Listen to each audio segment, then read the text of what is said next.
কার্যালয়ের সামনে আবারও ককটেল বিস্ফোরণ। জরুরি সংবাদ সম্মেলন ডেকেছে বিএনপি। নতুন বাংলাদেশে চাঁদাবাজি করতে দেওয়া হবে না বলে মন্তব্য করেছেন হাসনাত আব্দুল্লাহ। নতুন সংবিধান ছাড়া নির্বাচনে অংশ নেবে না এনসিপি, মন্তব্য করেছে নাহিদ ইসলাম। রাজনৈতিক দলগুলোর সঙ্গে ঐক্যমত্য কমিশনের ৮ম দিনের বৈঠক চলছে। শাপলা পেতে মরিয়া নাগরিক ঐক্য, এনসিপিও আশাবাদী। এতক্ষণ শুনছিলেন সংবাদ শিরোনাম, এবারে বিস্তারিত। জাতীয় নাগরিক পার্টির কেন্দ্রীয় কার্যালয়ের সামনে আবারও ককটেল নিক্ষেপ করে দুর্বৃত্তরা। এবার একজন আহত হয়েছে বলে জানা গেছে। বুধবার রাতে এই ঘটনা ঘটেছে বলে জানিয়েছে বাংলাদেশের গণতান্ত্রিক ছাত্র সংসদের কেন্দ্রীয় সংগঠক রায়ান ফেরদৌস। তার ব্যক্তিগত ফেসবুক অ্যাকাউন্টে ককটেল নিক্ষেপ পরবর্তী সময়ের ভিডিও চিত্র সহকারে জানায়, এনসিপির দেশব্যাপী পদযাত্রা উপলক্ষে একটি গাড়ি প্রস্তুত করা হয়েছিল, তা লক্ষ্য করে ককটেল নিক্ষেপ করা হয়েছে। এ বিষয়ে এনসিপি যুগ্ম সদস্য সচিব সালেহ উদ্দিন সিফাত বলেন, আজকে দ্বিতীয়বারের মতো এনসিপি অফিসের সামনে ককটেল সদৃশ বোমা নিক্ষেপ করা হয়েছে। এবারের লক্ষ্য ছিল ঢাকা মহানগর দক্ষিণ এনসিপি জুলাই চিত্র প্রদর্শনীর গাড়িতে। এতে এখন পর্যন্ত একজন আহত হয়েছেন। গতবার ককটেল হামলার পর আমরা আইন শৃঙ্খলা বাহিনীর দ্বারস্থ হয়েছিলাম, মামলা দায়ের করেছি, কিন্তু এখনও তারা অপরাধী শনাক্ত করতে পারেনি। আজকে আবার হয়েছে ককটেল হামলা। তিনি প্রশ্ন ছুড়ে দিয়ে আরও বলেন, ম্যাজিস্ট্রেটের দায়িত্বপ্রাপ্ত সেনাবাহিনী এবং আইন শৃঙ্খলার দায়িত্বপ্রাপ্ত পুলিশ কেবল ছাত্র পিটিয়ে এবং ছাত্রদের প্রতিরোধকে মব আখ্যা দিয়েই কি তবে নিজেদের কর্তব্য পালন করবে? দেশের চলমান রাজনৈতিক পরিস্থিতি নিয়ে জরুরি সংবাদ সম্মেলন ডেকেছে জাতীয়তাবাদী দল বিএনপি। বৃহস্পতিবার দুপুর 1টায় রাজধানীর গুলশানে বিএনপি চেয়ারপারসনের রাজনৈতিক কার্যালয়ে এই সংবাদ সম্মেলন অনুষ্ঠিত হবে। বিএনপি মিডিয়া সেলের পক্ষ থেকে এ তথ্য জানানো হয়েছে। এর আগে গত সোমবার দেশে চলমান রাজনৈতিক পরিস্থিতিতে জরুরি সংবাদ সম্মেলন ডাকে বিএনপি। বিকেলে রাজধানীর গুলশানে বিএনপি চেয়ারপারসনের কার্যালয়ে সংবাদ সম্মেলন অনুষ্ঠিত হয়। এ সংবাদ সম্মেলনে বিএনপি মহাসচিব মির্জা ফখরুল ইসলাম আলমগীর বক্তব্য রাখেন। রাজনৈতিক দলগুলোর সঙ্গে জাতীয় ঐক্যমত্য কমিশনের ৮ম দিনের বৈঠক শুরু হয়েছে। বৃহস্পতিবার বেলা 11:15টার দিকে রাজধানীর ফরেন সার্ভিস একাডেমিতে এই বৈঠক শুরু হয়। বৈঠকে বিএনপি স্থায়ী কমিটির সদস্য সালাউদ্দিন আহমেদ, জামায়াত ইসলামী নায়েবে আমির সৈয়দ আবদুল্লাহ মোহাম্মদ তাহের, জাতীয় নাগরিক পার্টির সদস্য সচিব আক্তার হোসেন, লেবার পার্টির সভাপতি ডক্টর মুস্তাফিজুর রহমান ইরান, আমার বাংলাদেশ পার্টির সাধারণ সম্পাদক ফুয়াদ আব্দুল্লাহ সহ বিভিন্ন রাজনৈতিক দলের শীর্ষ নেতারা উপস্থিত রয়েছেন। উদ্বোধনী বক্তব্যে আলী রিয়াজ বলেন, প্রাথমিক পর্যায়ের আলোচনায় যেসব বিষয় অমীমাংসিত থেকে গেছে সেসব নিয়ে সবাই মিলে আলোচনার জন্য আমরা অগ্রসর হব। এর আগেও আপনারা যেসব মতামত দিয়েছেন সেসব বিবেচনায় রেখেই আলোচনা হবে। তিনি বলেন, আলোচনার পরে যদি সবাই একমত হন তাহলে আমি আশা করি আমরা একটি সিদ্ধান্তের জায়গায় আসতে পারলে সেটি হবে সবচেয়ে ইতিবাচক দিক। আলোচনার মাধ্যমে সফলভাবে আমরা দিনটা শেষ করতে পারবো। আলী রিয়াজ আরও বলেন, অনেকে প্রাণের বিনিময় দিয়ে আমরা আজ এখানে বসতে পেরেছি, সেটা সবসময় আমাদের মনে রাখতে হবে। সেটাই যেন আমাদের দিক নির্দেশক হয়। অনেক প্রাণের বিনিময়, অনেক অত্যাচার নিপীড়নের পর আমরা আজ একটা সম্ভাবনার জায়গায়, সুযোগের জায়গায় এসেছি। এই সুযোগ অবহেলায় হারানো যাবে না। দেশের চলমান রাজনৈতিক পরিস্থিতি নিয়ে জরুরি সংবাদ সম্মেলন ডেকেছে জাতীয়তাবাদী দল বিএনপি। বিএনপি মিডিয়া সেলের পক্ষ থেকে তথ্য জানানো হয়েছে।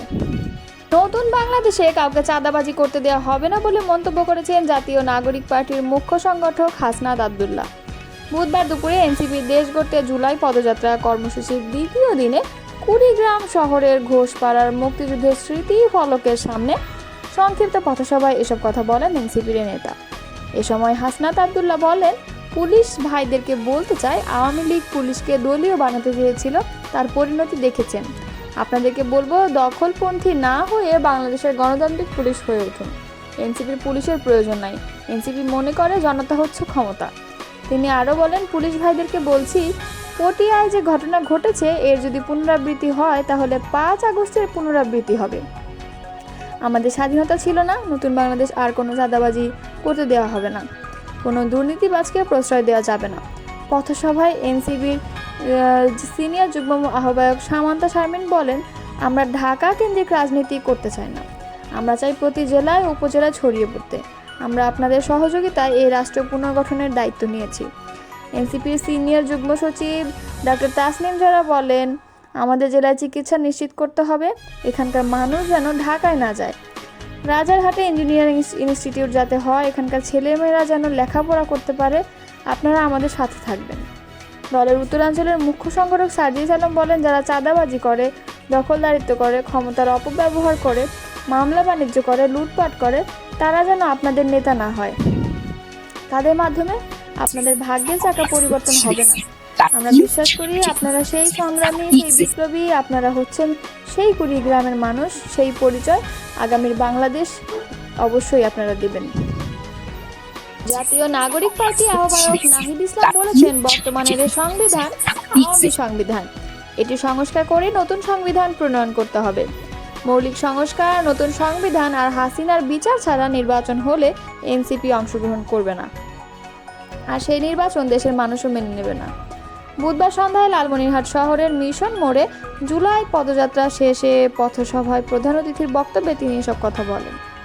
নাহিদ ইসলাম বলেন, আমরা পরিষ্কার করে বলছি, এত মানুষের রক্ত, এত মানুষের আত্মত্যাগের জুলাই আন্দোলন কেবলমাত্র ক্ষমতার পালা বদলের জন্য আমরা মেনে নেব না। চাঁদাবাজ, দুর্নীতিবাজ, দখলবাজ, মাফিয়া, দুর্নীতিবাজ, ব্যবসায়ী সিন্ডিকেট বন্ধ করতে হবে। হাসিনার দোসররা এসব করছে, তাদের প্রতিহত করতে হবে। মানুষের ভাগ্যের উন্নয়ন ঘটাতে হবে। তিনি বলেন, বিগত দিনে আমরা শুনে এসেছি শুধু উন্নয়ন আর উন্নয়ন, বাস্তবে কিছুই নেই। রাজা যায় রাজা আসে, লালমনিরহাটের মানুষের ভাগ্যের উন্নয়ন হয় না।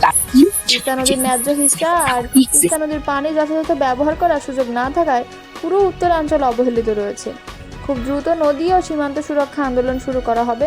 ভারতের কাছ থেকে নদীর পানির ন্যায্য হিস্সা ও সীমান্ত সুরক্ষা করতে সরকারকে বাধ্য করা হবে। দেশের উন্নয়নে আগামী নির্বাচনে এনসিপির পক্ষে থাকার আহ্বান জানান তিনি। এনসিপির মুখ্য সংগঠক হাসনাত আব্দুল্লাহ বলেন, গুম, খুন, হত্যার বিচার হয় নাই। যারা আমাদের ভাইকে পাখির মতো গুলি করেছে, হত্যা করেছে, তাদেরও বিচার হয় নাই। তত্ত্বাবধায়ক সরকারকে বলতে চাই, যতগুলো অ্যাসাইনমেন্ট নিয়ে ক্ষমতায় বসেছেন তার একটি হচ্ছে নির্বাচন। শুধু নির্বাচন দেয়া আপনার অ্যাসাইনমেন্ট নয়। সংস্কার, নতুন সংবিধান আর হাসিনার বিচার ছাড়া নির্বাচন নয়। এনসিপি মুখ্য সংগঠক সাজিদ আলমের সঞ্চালনায় সমাবেশে আরও বক্তব্য দেন পার্টির জ্যেষ্ঠ যুগ্ম আহ্বায়ক সামান্তা শারমিন, জ্যেষ্ঠ যুগ্ম সদস্য সচিব তাসনিম জারা, মুখ্য সমন্বয়ক নাসিরউদ্দিন পাটোয়ারি, মুখ্য সংগঠক হাসনাত আব্দুল্লাহ, যুগ্ম মুখ্য সংগঠক সাইফুল্লাহ হায়দার, আব্দুল্লাহ আল গালিব এবং আবু সাইদ লিওন, সমন্বয়ক উত্তরাঞ্চল রাসেল আহমেদ, নাজমুল হাসান সোহাগ, যুগ্ম মুখ্য সংগঠক মাহমুদা আলম মিতু, মোহাম্মদ আতাউল্লাহ, সদস্য ফিহাদুর রহমান দিবস। এর আগে কুড়িগ্রামের ফুলবাড়ী উপজেলায় পদযাত্রা ও পথসভা শেষে লালমনিরহাট সদর হাসপাতাল মোড়ে পৌঁছে এনসিপির জুলাই পদযাত্রা। সেখান থেকে পদযাত্রা নিয়ে লালমনিরহাট শহরের প্রধান প্রধান সড়ক প্রদক্ষিণ করে জনতার সাথে মোলাকাত করে মিশন মোড়ে শেষ হয় পদযাত্রা। এরপর সেখানে পদসভা শেষে করে লালমনিরহাট রংপুর মহাসড়ক হয়ে নীলফামারীর দিকে রওনা করে এনসিপির জুলাই পদযাত্রা।